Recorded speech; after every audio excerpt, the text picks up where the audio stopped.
Hi there, I'm Philadelphia from facepaintingtips.com and welcome to the series How Face Painters Can Thrive in Tough Times. This is part 7, and if you've missed any previous episodes then just go to our blog at facepaintingtips.com/blog.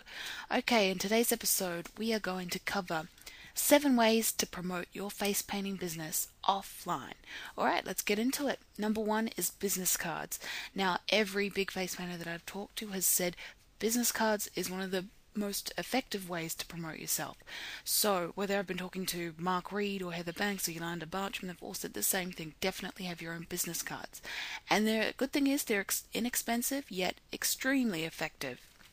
If you're just starting out with and you've got a tight budget, you can get free business cards from Vistaprint. It's at www.vistaprint.com, and you only pay for they might not be the best looking business cards, but if you're just starting out, they'll have your business name on them and your contact details, and that's all you need. If you want to customize them more, then that's when you'll start to actually pay for them, but they're still really affordable and totally worth it. Once you've got your business cards, always have them on you, in your wallet, in your purse, in your car. Make sure all your family and your friends have your business cards on you, because you never know when you might bump into someone who could use your services. And also leave them at childcare centres, party supply stores, little athletic centres, local places like that, etc. And also make sure to give them out at every gig you do. Number 2, direct mail, and we're going to be looking at letters.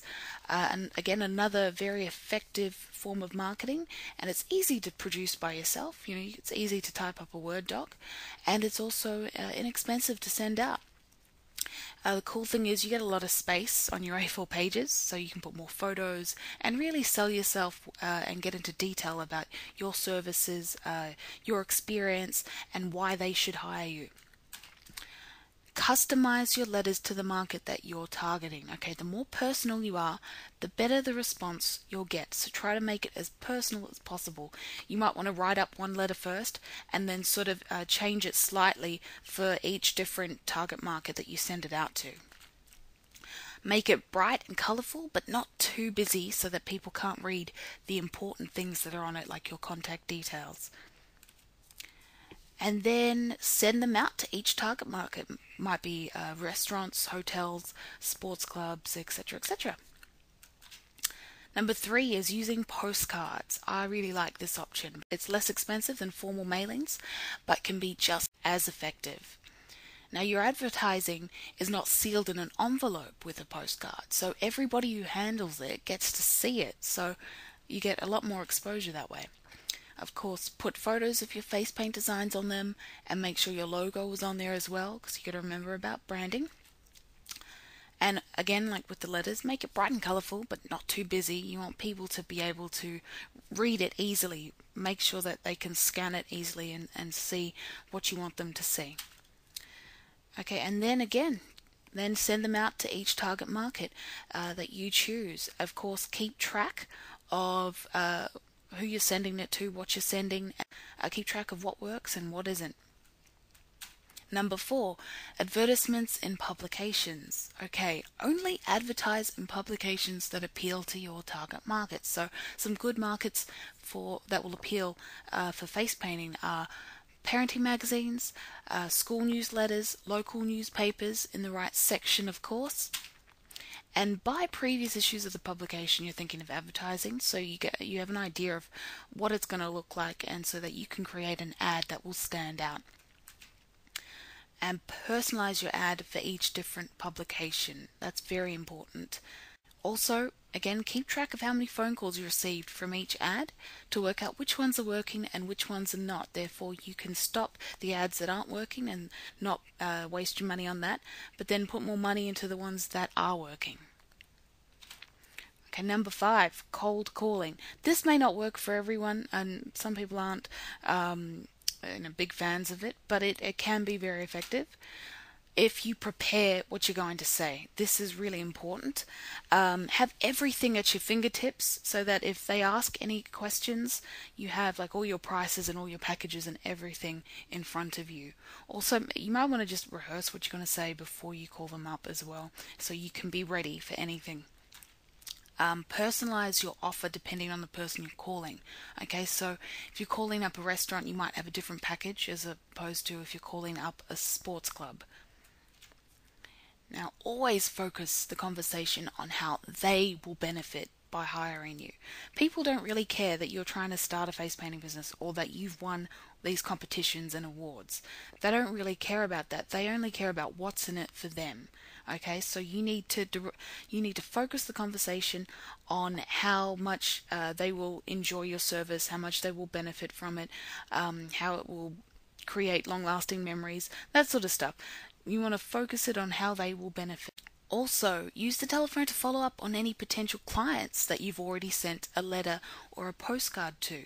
Okay, so if you don't like the cold calling idea, but definitely use telephone to follow up on people you've sent other materials to, and you'll find this is very effective. Don't just send out a letter or a postcard, always follow it up with a phone call, and you'll find that your chances of getting work will definitely increase. Number 6 is charity gigs. Okay, this is one of the best ways to get exposure because the public gets to see you in action and see you working, see your amazing talent.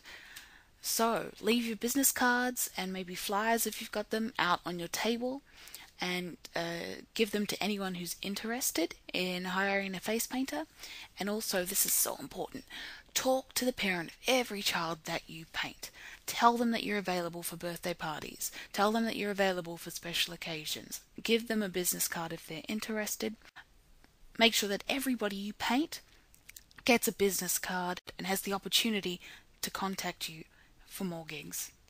Okay, number 7 is networking.